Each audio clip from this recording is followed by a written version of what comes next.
There is an hour that arrives almost every night when the day is finally done and you lie down in the dark. And just as your body begins to soften toward sleep, your mind begins to speak.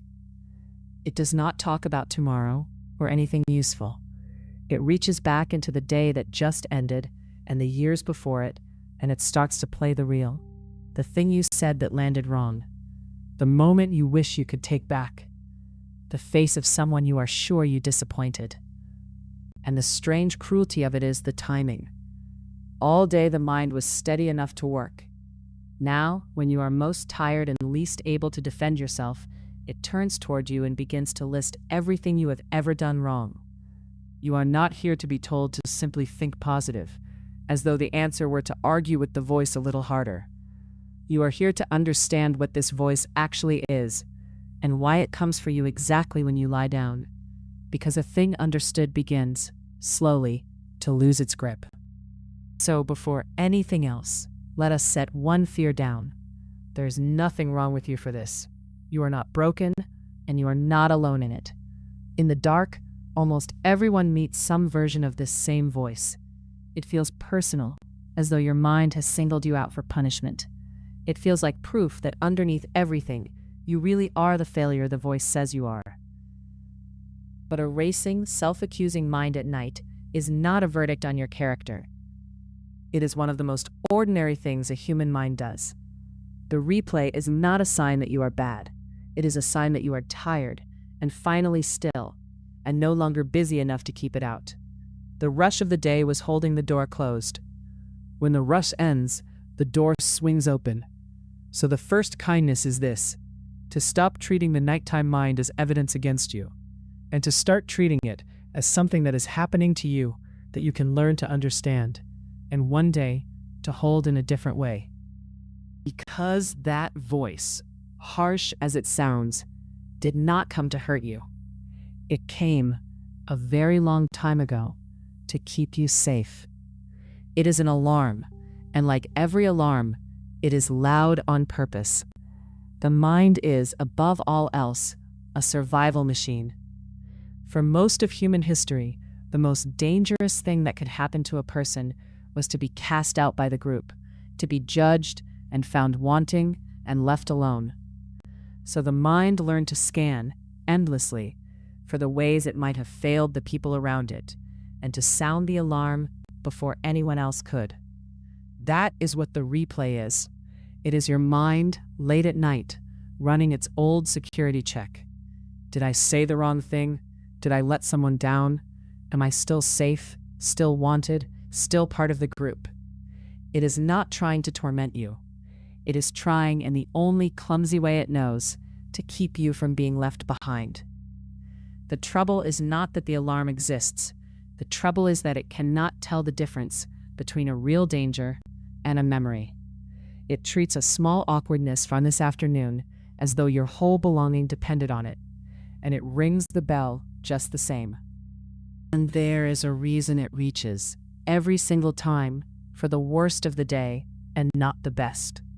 This is not your imagination, and it is not pessimism. It is built into the machinery of the human brain. The people who study the mind describe it in a simple way. The brain is like Velcro for the bad and like Teflon for the good. A criticism, a mistake, a moment of shame, all of it catches and is stored and replayed. 100 small kindnesses from the same day slide off and are gone by morning. They call it the negativity bias, and it once kept our ancestors alive. The one who remembered every danger, every disapproval, every close call, was the one who survived to the next season. Remembering the good felt pleasant. Remembering the bad kept you breathing. And so the mind you inherited is tuned, from birth, to hold the painful thing far more tightly than the good one, which means that when your mind hands you a reel made only of your failures, it is not showing you the truth of your life. It is showing you its filing system. It has simply saved the sharp things and let the soft ones go. But here is what the old alarm never tells you. The story it plays in the dark is not the truth of who you are. It is only the mind rehearsing its fears, in a body too tired to answer back. Nearly 2,000 years ago, a Roman emperor lay awake with his own difficult mind and wrote himself a reminder that has lasted ever since.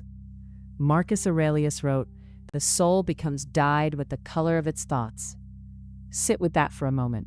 If you spend the last waking hour of every day steeped in your worst memories, then that is the color your inner world slowly begins to take.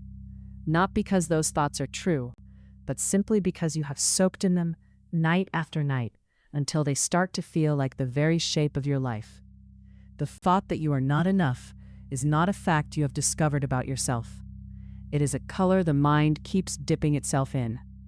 And what has been dyed one shade can, over time and with patience, be dyed another.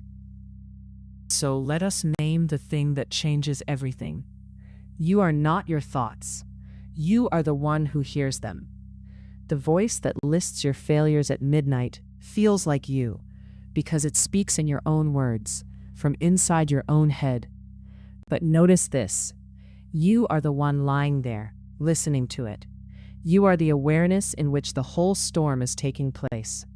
And awareness is never the storm itself. There is the thought, you always ruin things.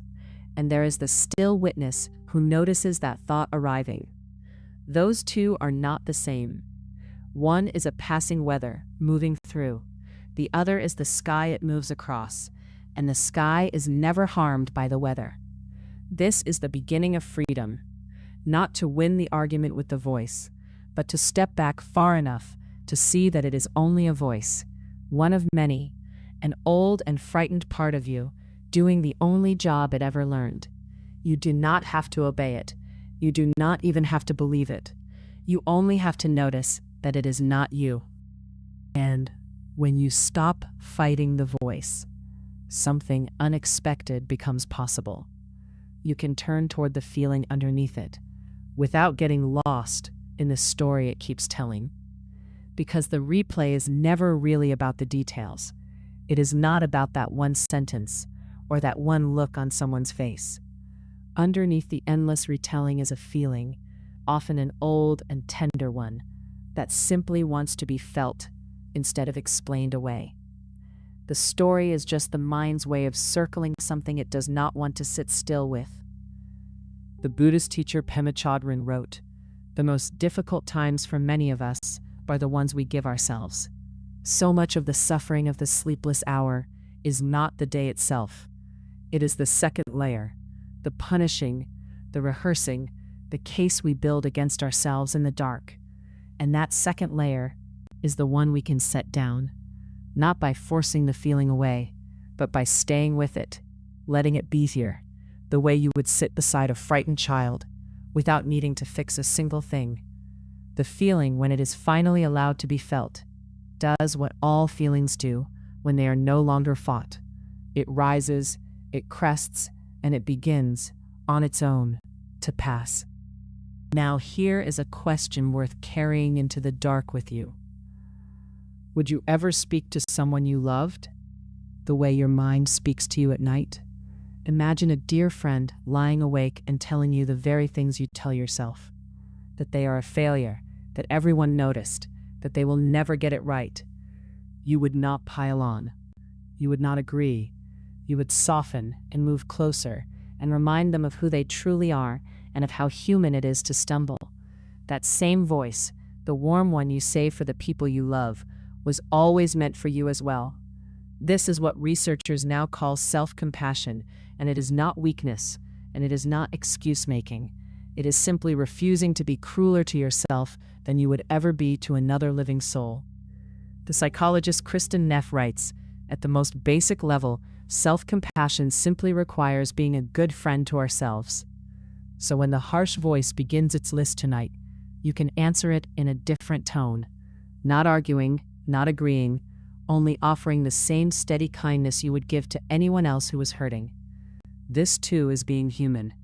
This too can be forgiven. There is an old wisdom in the idea that a day should be allowed to end, that when the sun goes down, the doing is done, and what is unfinished can wait until morning, without you standing guard over it all night long. The nighttime mind believes that if it just replays the mistake enough times, it can somehow undo it. But nothing is ever repaired at 2 in the morning. No wound is healed by being reopened in the dark. The mind is not solving anything at that hour. It is only circling, and calling the circling a kind of thought. So you can give it permission to stop. You can tell the vigilant part of you that its watch is over for tonight, that nothing more is being asked of it, that the day, with all of its small failures and small graces, is complete and can be set down. Let the day set the way the sun sets, without apology, without a final verdict, without needing to have gone perfectly. Tomorrow is soon enough to pick anything back up. Tonight, you are allowed to let it go dark. So here is where the long night begins to change. Not by silencing the mind, which no one can do by force, but by changing who is waiting for it when it finally speaks. The voice will still come on some nights, with its old reel and its old accusations. But now you know its name. You know it is only the alarm, doing the one thing it knows. You know it is not the truth of you, but a frightened part of you asking in its clumsy way whether you are still safe and still loved. And you can answer it.